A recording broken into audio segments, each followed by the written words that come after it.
whatever happens to an individual's mind at a given time is going to set them off coming into a situation and they feel they're going to do this. So you can't predict who it might be, when it could happen. So you need to be prepared should it happen. And should it happen to someone that you know, from someone you know, or someone who just happens to walk through the door. Rita, you raised your hand and said you were. I did, yes. Would you mind sharing what happened to you? No. Here, let me give you Uh-oh, I don't have to do the rest. So my name is Rita Smith. I'm a surf pro, and years ago, growing up, we were all at work one evening in our little. We were at work just in a restaurant, and it was a domestic issue, and the restaurant was full. It was a Friday night. We were all working, behind the bar, behind the cashier station, and a gentleman took a gun out and shot and killed his wife right there in the middle of a packed restaurant on a Friday evening. We obviously all ran, as did the other customers. She did not make it, but a couple other gentlemen in the room did get the guy down on the ground and held him until the police got there. But our instinct, we were young, we were kids, 16, 17, 18 years old, is literally just to run out the back door in the kitchen. But it's something to see. You're sitting there in a restaurant having dinner and you're working. It's not something you ever expect to see. But as you said, there's no profile. It's the unknown that we don't know. Prepare yourself for the unknown. That's it. Prepare yourself for the unknown.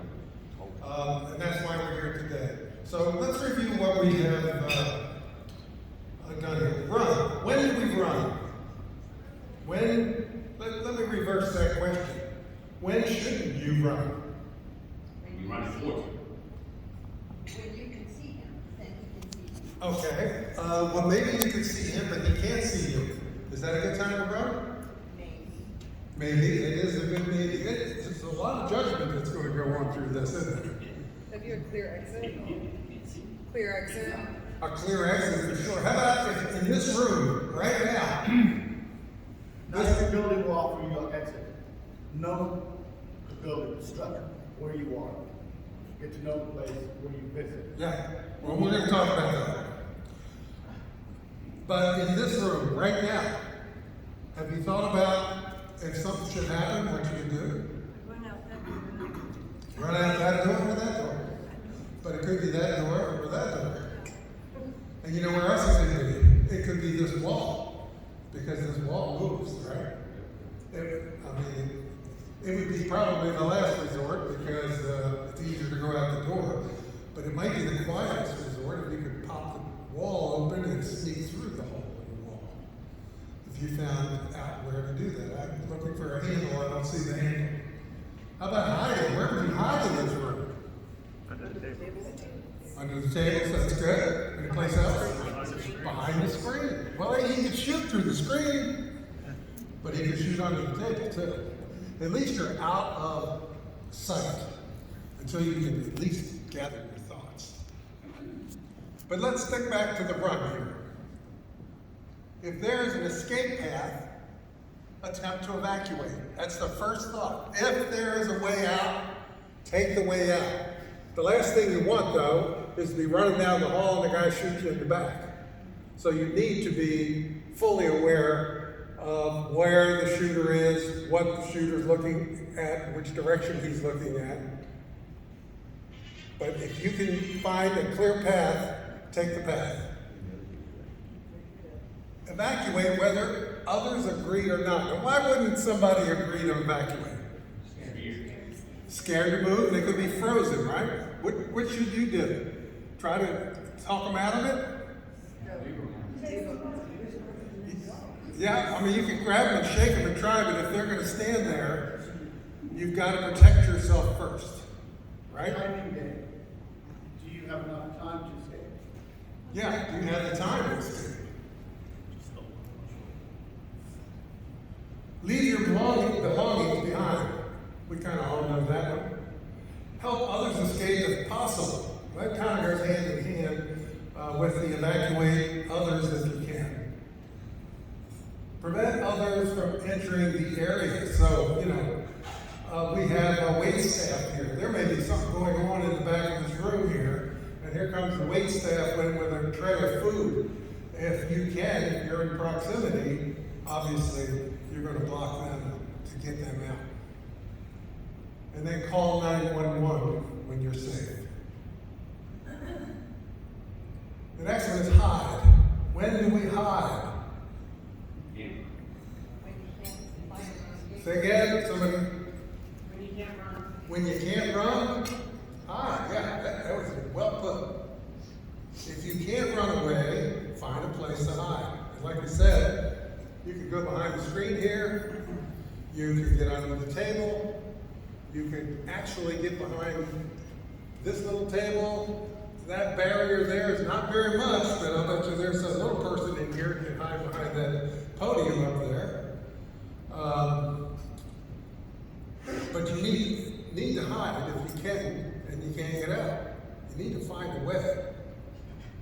And then, let's keep going on that. So, lock or blockade the door. Now this is the one sitting in your office. If you can lock your door, if you can't get out, I've been in Patrick's office. Patrick, you got a back door from your office? What happens if you hear something out in the lobby? And breaking the window and going out the window. That's one way to go. But at least close the door, lock it, and get down, right? Get behind it, get behind something for protection. Hide behind large objects, remain very quiet. And then lastly, fight. Now, in Rita's situation, she's at the restaurant, and apparently this person was going after his wife, is that what you said it was? Right. So, hopefully it wasn't random shooting, that he was shooting everybody in the restaurant, but still, he presented a huge danger to everybody else, and they chose to fight, and they took him down, is that correct? Two other guys. Two other guys, they come up from behind him, or? One was in the booth behind him, and the other one was in the booth beside him, and then the first gentleman saw the other guy go, he just dove on top of him and got him, basically they just laid on top of him and got him to the ground. There you go. That's the kind of thing we're thinking about. How about, what is it, was that Flight 93, the terrorist flight going to Pennsylvania? They were in that situation, weren't they? Where are they gonna hide on an airplane? They're gonna crash it? You gotta fight it. When it comes down to it, you've got to make a decision to do it. We're not, we people who work in offices and go about our daily lives, we're not fighters. We don't normally think that way. But you put yourself in a situation, or you get yourself in a situation, you need to be able to think that way. Have a plan in place. Have a plan in place. So like in this room right here, what could you fight with? Chairs. Knives and forks. I love that. Glasses. Throw a glass at the guy, right? Hit him in the head. Beautiful. Oh. And then, of course, call 911. Remain calm and follow instructions.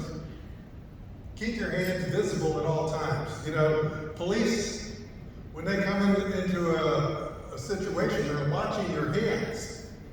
So if you got your hands in your pockets, if you got your hands like this, or down here, they can't see it, you're a threat. You're gonna get shot. You could possibly get shot, yes. Hands out there. Keep your hands up. Keep hitting the button here. Keep your hands out. So when the cops say, come on, let's go, put your hands up, show them you have nothing, you are not a threat. Avoid pointing or yelling. I guess that's kind of obvious. Know that help for the injured is on the way. You take care of yourself. Get yourself out of harm's way, particularly if there's a emergency presence there, law enforcement presence there. You follow their instructions. Their only job is not to take care of the injured, not to take care of you. Their job is to find the shooter and kill the shooter. Matter of fact, I ran into a fellow who's a retired policeman, and we were having dinner with a group of people, and he was there, I was introduced to him, and I said, asked him what he did, and he said he was a retired policeman, and I said, oh, and then he mentioned something about doing private security work or something, and I mentioned that we were doing the seminar, and he looked at me puzzled, like, run, hide, fight. No, man, I go in, I kill. Totally different mindset, right? They're going, gun forward. You fight to kill. You fight. In this situation, you would. You've got to turn into something like that. Can I mention something? Yeah, please. Here, let me put you on. My back hurt. Thank you so much. Oh, it's for you. I'm attached. So, my first husband told me many years ago that if I or we were ever in a fast food restaurant, and particularly if it was getting towards evening and getting dark, that we should sit near the door with our back to the wall, not in the open part of the room. So I always remember that, and it is a very good piece of advice, isn't It it? is a good piece of advice. Yes, yes. You ever watch The Godfather? I just watched it for the first time this year, believe it or not. The Godfather, those times, they go to a restaurant, their backs to the wall so they can see the front door, right? They want to see who's coming at. But you want to be near the door too. I guess, Or maybe near an exit. I always sit in the back where the exit door is.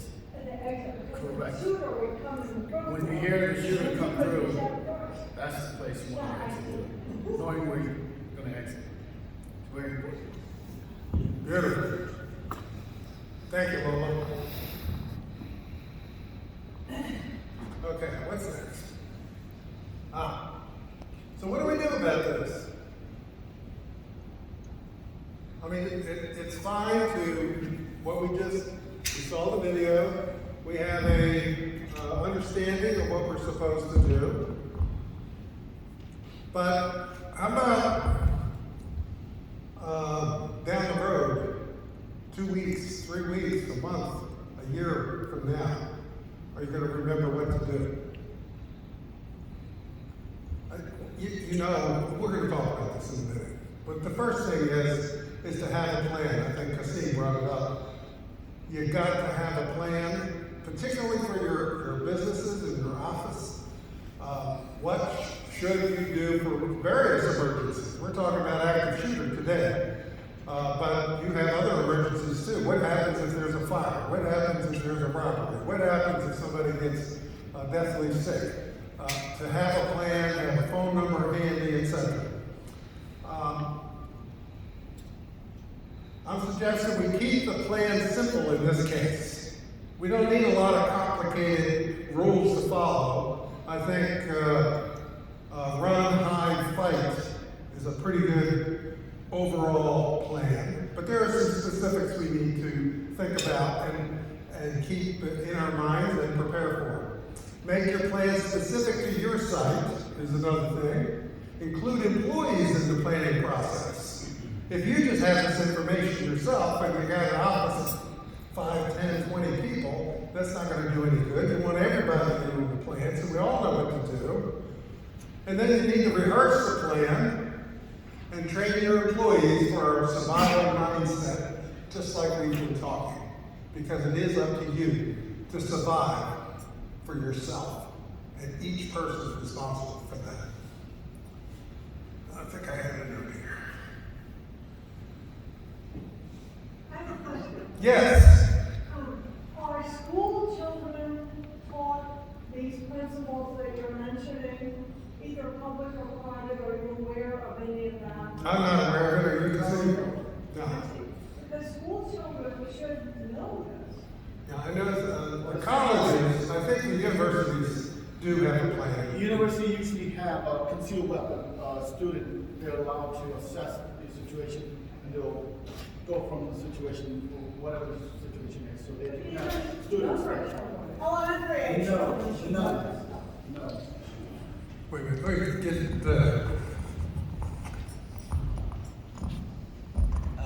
Yeah, I just wanted to mention, for myself at least, within Arlington County, the public schools, they do teach some semblance of an active shooter drill. It doesn't match this exactly. Obviously, they don't advise for the students to fight or to run even. It's strictly hide. I don't know if that's changed since I left, but they do have some semblance of a plan, at least as of now. The law enforcement agency comes out to teach you guys, or the school system does? It's like a fire drill. Correct. So, Yeah. nothing to do with the law enforcement agency? No. So, they're doing everything in-house? Active shooter drills. So, I'm not sure they're giving you all the details? Active shooter drills. They have active shooter drills. They have active shooter drills in the school. Is this elementary school too? It was in middle school when they were doing it last time. Okay. Yeah. Yes? Yes, I'm a substitute teacher for Fairfax County, and we do this every month. They have a drill for fire drill and for safety drill.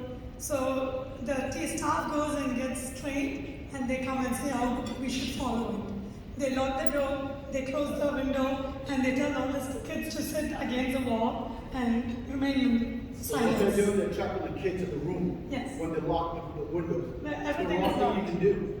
Oh, It's the worst thing you can do. When you have access through the window, you get out. Why are you trapping your kids inside a room? Well, it's You get out of the window. when you're in a classroom, You run. it's usually bricks. You don't have windows like that. I actually now remember when I was in middle school at Swanson Middle School, I actually was part of a drill, and it was when they were just starting to do that. And what they do is they lock the classroom door, and it's ideally to stay inside because not all the classrooms have windows. Some of them are just straight brick. So that's kind of where that comes in. Right, especially the rooms that are in the middle of the hallway. Yeah. Thank you. You don't know that's not. Yeah. The point though is you need a plan, right? In this case, the school's got a plan. Agree with it, disagree with it, they have a plan. Do you have a plan in your office? Who has a plan for something like this? At their home or something. In your office? In your workplace? You do? Would you share it with us? Well, we, so I work for an insurance brokerage firm. Okay. Yeah, so I work for an insurance brokerage firm, so we have a risk manager. And so she developed a plan for us so that an evacuation route for all the employees, what to do in the case of an active shooter. And we haven't done it yet, but we plan on doing kind of a mock situation because we're in an office environment on the first floor. It's very easy for someone to come in and try to take somebody out. So we put that into place. And so it's written, and it's even written in our handbook. Beautiful. Thank you, Tim. That's fantastic. Anybody else? Yes, sir. Well, we actually developed a plan for my wife and daughter in my home. Okay, as a shooter was to come in, somebody would break into my house and I'd not be there, and my wife and daughter are there. First thing I thought to do was blockade one of the rooms where the guns are located. Break the gun out. I think that I ever have to use it, but if necessary, you got to use it and block off that room without 911. If they can get out through the windows or access out, get out first. If not, block the room off. Make it hard for that person to enter. The harder it is, the easier they leave. Most of the time, criminals are easy going. They're like pets. They only want to go to the easy places to access. And criminals are the same way. They only want to get to the easiest access. So it If takes it becomes hard for them, they normally will walk away. It takes 3 to 10 minutes before law enforcement or fire department. Right. What do you do during that time? You gotta protect yourself. Thank you. Yes, sir. Is there ever a situation where you would fake being down and being hit? You can be involved in that situation depending on where the shooter is and what the shooter is thinking. Let me repeat the question. Did you all hear it? That's right, he had the microphone. He wants to know if there's ever a time where you would just lay down and fake being dead, right? It's the worst thing you can do. Figure out what you can do and help others. If the others aren't voluntarily help you, figure out what they can do to help you. So figure out escape route. Is it close by, far away? What's the availability items around you? How you can protect yourself or you attack the shooter. So there's a lot of things you can use and play with, just depending on the time, how much time you have. Well, to get the situation under, And I think that this program here calls for action. We want to get out of the situation. When you play dead, you're hoping the guy didn't figure it out. He's the one that's killed everybody. He will kick you, will shoot you in the back. So, probably best to get out, I would say. And if you got no choice, you're gonna do what you gotta do. 10 years of experience in protection. We go through a lot of different phases. So keep your eyes open, look at the move, figure out what you can do, how to protect the others. Don't play dead.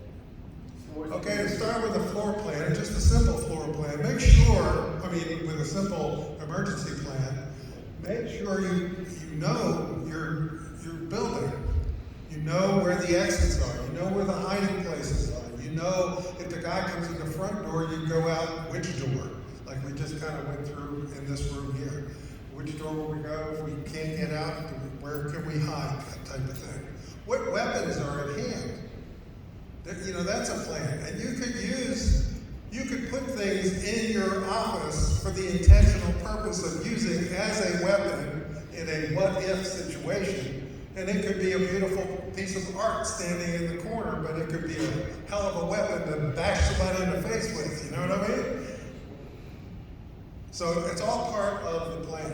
So create a floor plan, identify the exits, identify the hiding places, identify weapons, place weapons, and then discuss the actions you want to take with your staff. Rehearsal of the plan should be quarterly. Yeah, and then rehearse, of course. So which weapons do you want to suggest that we would not maybe think of as a weapon? Wasp spray. Sorry? Wasp spray. I took a self-defense course, and that's one of the things they recommended that women keep, around the house, your nightstand. It shoots 25 feet, and if you get somebody in the face with that, it gets them to the point where it gives you enough time to get out and get away because they cannot see, and they are obviously not familiar with the surroundings that they're in. But a face full of wasp spray, pepper spray, it does give you enough time to get out. But they recommended that because it shoots 25 feet as opposed to pepper spray that'll go about 5 depending on the brand. Excellent. Taser gun, yeah. Anybody else have any thoughts on weapons? Yes, ma'am. Back to the floor planning. And this is 20 years ago, so it's been quite some time, but my team knows we talk about this regularly. It's not blocking exits. We did a routine emergency exit practicing with all the properties. I managed 8 hotels at the time. And I can't remember exactly because it's 20 plus years, but I think amongst 8 properties we had 140 plus exits, and we found over 50% of the exits were blocked. There was no clear exit because we used them for storage, and panic bar didn't work. There were a variety of different things that over the years had just become didn't operate. So if we had an emergency, people couldn't get out. Try using that in the panic mode. See how successful it is. Yeah, and stupid things like when you had that in the stairwells, it said your means of egress was the first floor or the lobby. But obviously, at some point, maybe one of the signs needed to be replaced. And it didn't tell the person when you're in the stairwell how to get out. It was unbelievable. Over 50% of our exits had something wrong with them. Beautiful. Not beautiful that happens. And thank you for bringing that up. Excellent. Anybody else? One thing I want to suggest is that if you don't have like a floor plan, a pretty looking floor plan like this, just get out your marker and draw one. Get you and your staff together and figure out things and measure or take pictures or do whatever you got to do. But you can put something up on the bulletin board or in a place a public place where people can see it, and you can use it for other things. Pointing out where exits and stuff are. Well, we don't have any exits in our office. How do you get in? One door only. Okay, so you have one door in, one door out. So you need a plan to figure out what you're going to do, right? Yes. Funny. Could be fight or hide. Nowhere to hide. Nowhere to hide. Same thing. Well, you gotta live with what you got. Tim, did you have something? Well, just I had a question. quick question with regarding to law enforcement and response, especially here in this area for all the members. What's the time frame when you call 911? 3 to 10 minutes, depending on if the officer is in the area. If the law enforcement officer is in the area, it could be less than a minute. Majority of the time, it's 3 to 10 minutes. Correct. 3 to 10 minutes if you're calling law enforcement. The question was, how long does it take the cops to come when you call? The answer was 3 to 10 minutes. So that's a long time when somebody's pointing a gun in your face, for sure. Okay. Case the joints you visit. Again, where are the escape routes? Where might you hide? What weapons are at hand? Here are some familiar places. You're in the grocery store. Do you know your grocery? How many of you shop at basically the same grocery store? Probably most of us, right? Even if you don't. Know where these exits are, where the hiding places are. If something should happen in the store in the front and you're in the back, you know how to get out.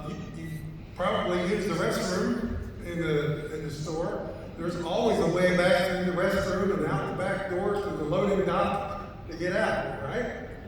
Make note of these things. You don't have to memorize it, just make note of it. So you never know when it's going to crop up. You're in McDonald's, for instance. What do you do? Some crazy guy comes in and starts shooting the place up. There's not a whole lot of places to go, not a whole lot of things to use as weapons, because all the tables are nailed down.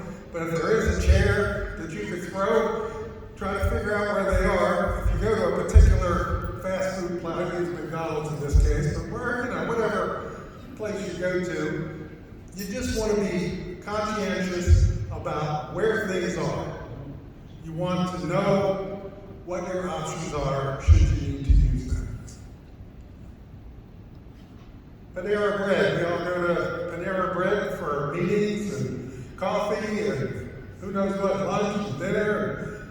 Another one. Typically, where are the exits in the Panera Bread? Who wants to volunteer? Easy. Through the kitchen. Not well. And they usually have 3 entries and exit doors. The employees are always coming through the kitchen area. Yeah. Use that microphone. We needed a floating mic from this hotel. I'll use this one. So, just take note of the exits in the familiar places. Convenience store. How many times have you seen in a movie where the guy's standing at the counter and a bad guy comes in with a gun and shoots the guy in the aisle and shoots the guy behind the counter?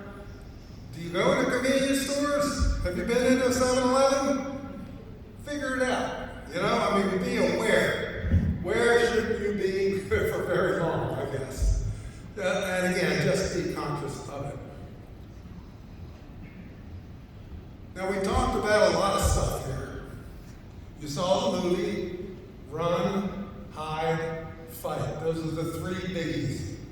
But then we talked about a whole lot of things. We had some good ideas for people. But there's a guy named Herman Ebbinghaus in 1885 did this study, and he found that we forget 50% of what we learned within 1 hour. So by the time you get out this door here, you've already forgotten half of what we talked about.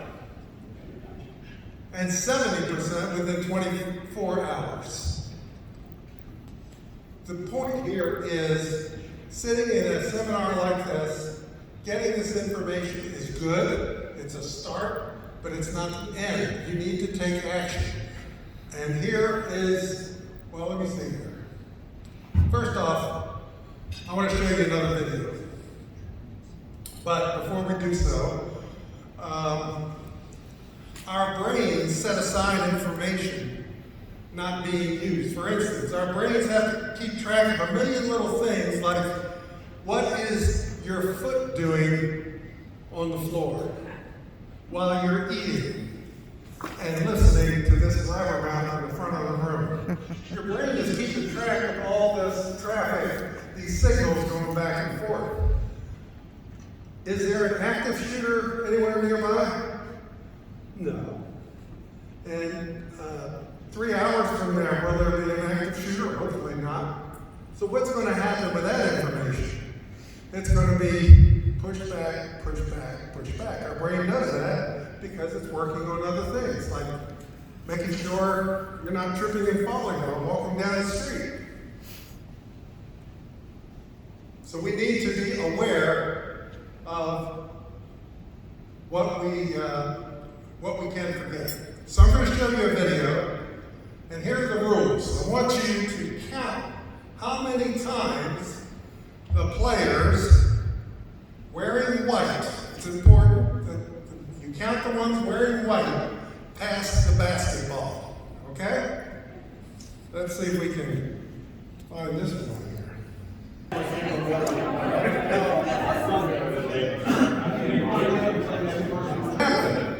those who didn't see the gorilla, what happened? I think it was. Your focus was, your brain was just looking for white t-shirts passing the ball, right? And that damn gorilla just passed right in front of our eyes, and you didn't even know. I was flabbergasted when I saw that the first time. But that just shows you that if we're not using it, we're losing it.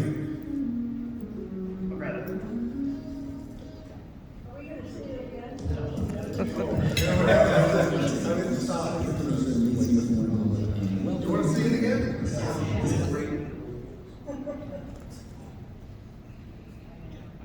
This is a hands-on 30-day learning experience designed to teach you everything you know about writing and producing hit songs. I've written songs for artists like Beyonce, Adele, Taylor Swift, Jonas Brothers, Ed Sheeran, Cardi B, U2, Paul McCartney, Shawn Mendes, Ariana Grande, Thomas Rhett. 50% of the information within an hour, according to Ebbinghaus. And that little chart right here, oops. You can see, if this is getting the information at that point there, as time goes, and here's time across the bottom, as time starts to pass, we start losing,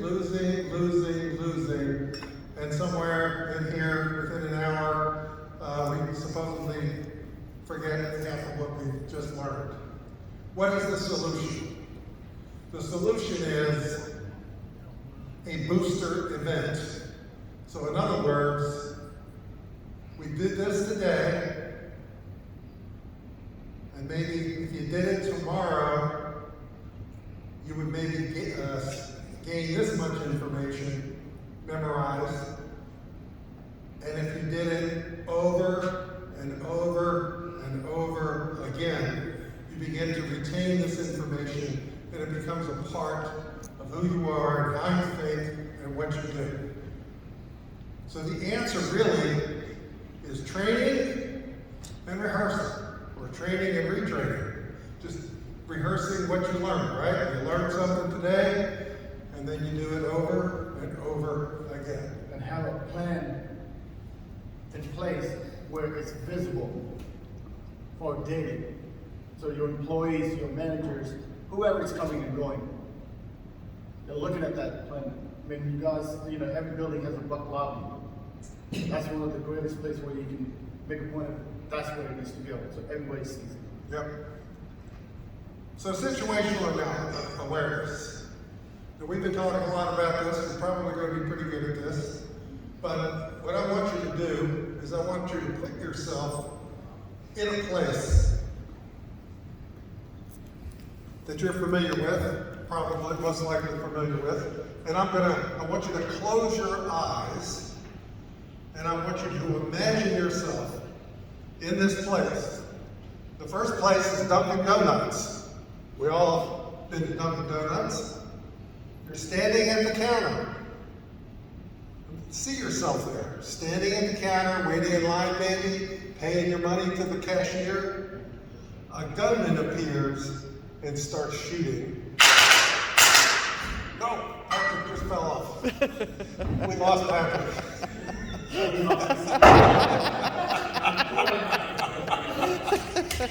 Patrick, you passed.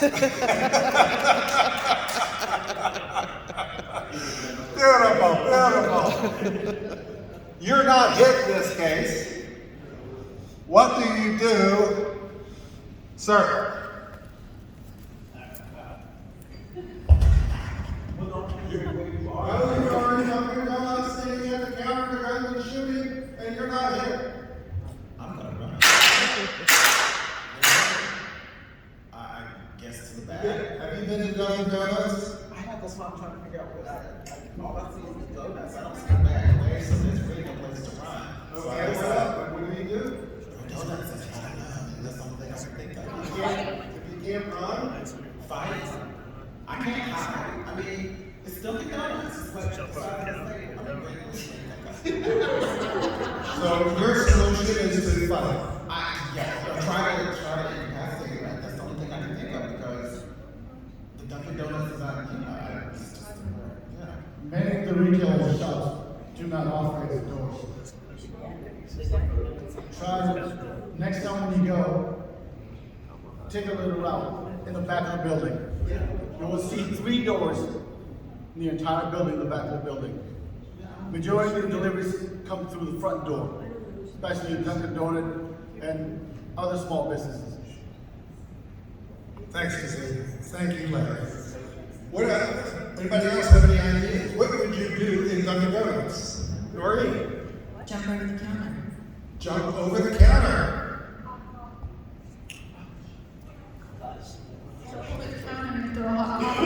So a weapon for Alexandria. Hot coffee. What do you think of that idea? Good one. Excellent. You scored an A. And you had an idea. I just fight. Push the fight. Anybody else with a creative idea? Patrick got out.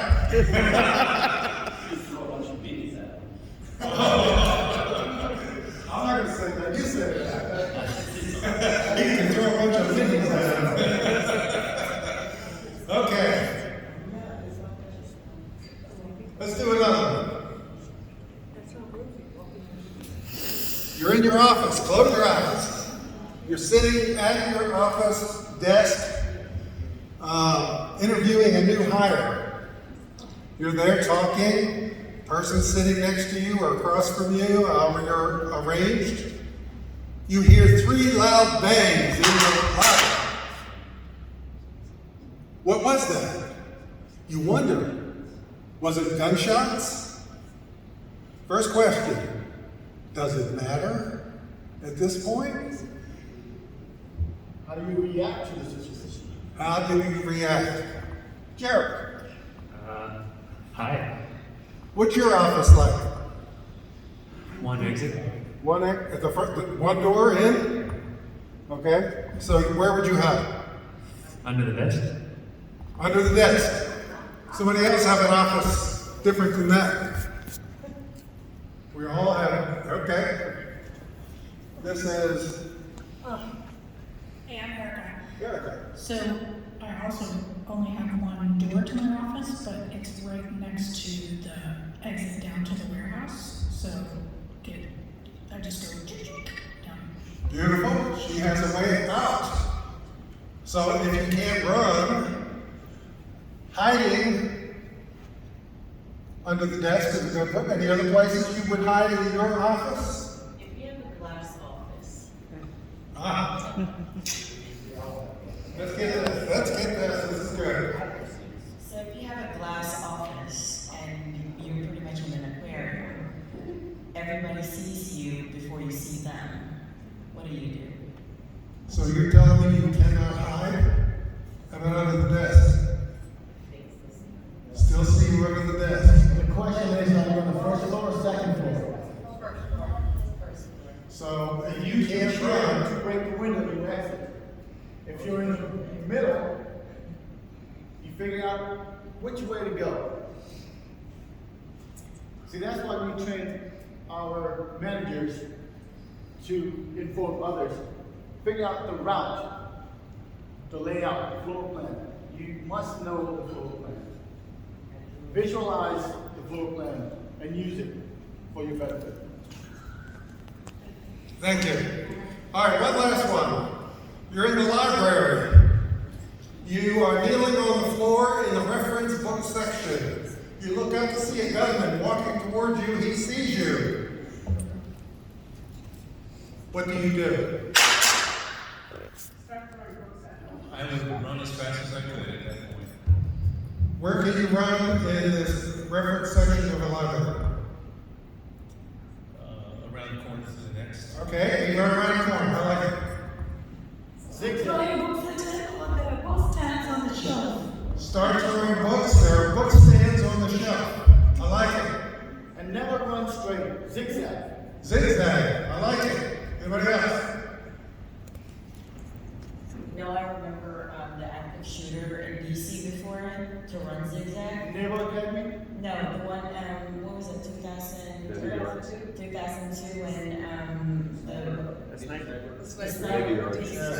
Lee Malwood. Yes, I practiced zigzag running, so I got it down. Very helpful. Beautiful. You guys all passed. You remember the Texas rabbi? I think it was around the first of the year in Texas where they took hostages at the synagogue. And here's a quote. Rabbi Charlie Citron Walker said security training at his suburban Fort Worth congregation over the years is what allowed him and the other 3 hostages to make it through the 10-hour ordeal, which he described as traumatic. He said, in the last hour of our hostage crisis, the gunman became increasingly belligerent and threatening. Without the instruction we received, we would not have been prepared to act and flee when the situation presented itself. Now this was a real-life situation. They survived, and they survived by counting on instruction they had received. So I want to implore upon all of you that training and rehearsal is the answer that we have today. Questions? Comments? Contributions? Yes. In a room like this, what would you guys do if you have an active shooter coming right now? I have this. Well, yeah, I mean, I don't have my gun right now. Yeah, I need to know my exit points. Then whoever's near me, I need to figure out how to take them out. The other thing I do, every time I come into a place like this, visual, I'm scanning. I need to know where my exits are. So anytime when you visit a restaurant, hotel, whatever the case is, visualize. Check all 4 corners. I'm the same way. My favorite movie is it. It's very. I do sit with my back to the wall, okay? But what I'm saying is, right now, here, right now. Let's say if the shooter comes from this angle. Right. Very good. Very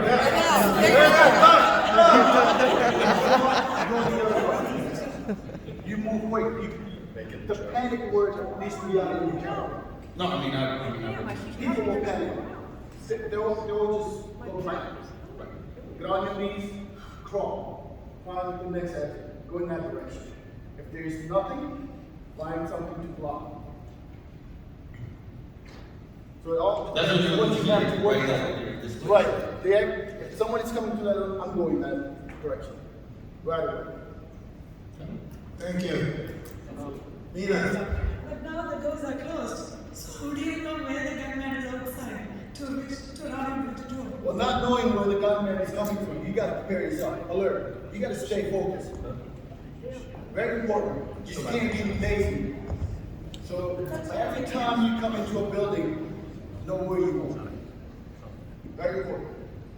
Someone else has a yes, ma'am.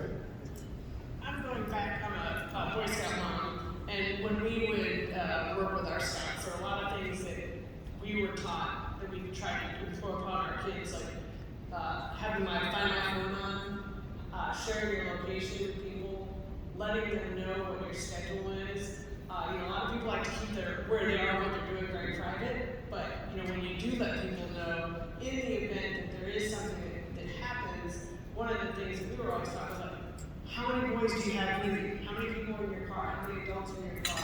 Where are you going? What was the route that you're taking? We had to plan all that out so that in the event that there was an emergency, scout parents and leaders who were back maybe here in Arlington would know what was going to be happening.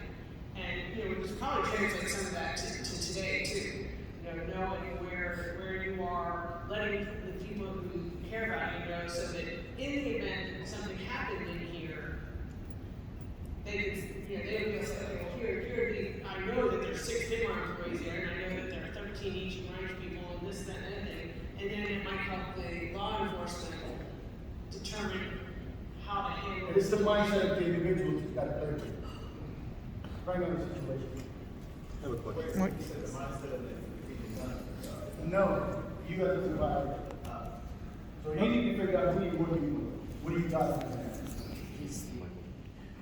there. Okay, we got a question from Michael. Do you all recommend that someone be armed in an office situation? I would. She would have It's no the problem greatest with thing we that, can right? do. It's the mindset that you will set for your upper management. You will have a dummy in your GM situation where, it won't happen again, or it won't happen here. You need to get rid of that person. It's the unknown that you're playing with. And you need the ownership to understand what one's life is worth. Is it worth a few $100 or a few $1,000 or $100,000 investment that every year needs to be put in place? Or the $90 million lawsuit, which was in Baltimore? Not protecting employees. Right. So it all comes down to the ownership. If you don't tell your ownership what's going on, they won't know. Their mindset will be unclear about the situations. Can you guys talk to, there's so many of us in the room that are in, granted I'm on the vendor side, but I know your heart's on the property management side. I know that your heart is to take care of your people and to take care of your residents. So can you guys speak to putting our minds at ease about taking care of ourselves in that scenario versus who we are as people wanting to take care of our people? Well, my first thought is when you get on an airplane and the flight attendant says to put your mask on first before you put it on your baby, because you have to survive in order to help anybody else. So get yourself trained and understand and get your own preparedness going, and then prepare your people. Well, ladies and gentlemen, Kasim and I want to thank you very much and Patrick and Gerald for inviting us here today. I hope this was a worthwhile thing for you. We left a sheet of paper there. If you'd like some training, please give us a call. Be happy to talk to you about that, or fill out the form, just leave it there, we'll contact you if you wish. Other than that, create an open dialogue for your customers, your tenants, the residents. Yeah. And if you know people are worried about certain situations, a lot of the managers don't pay attention to small things. It's important to pay attention to small things. They're the ones that get you in trouble. thank you very much.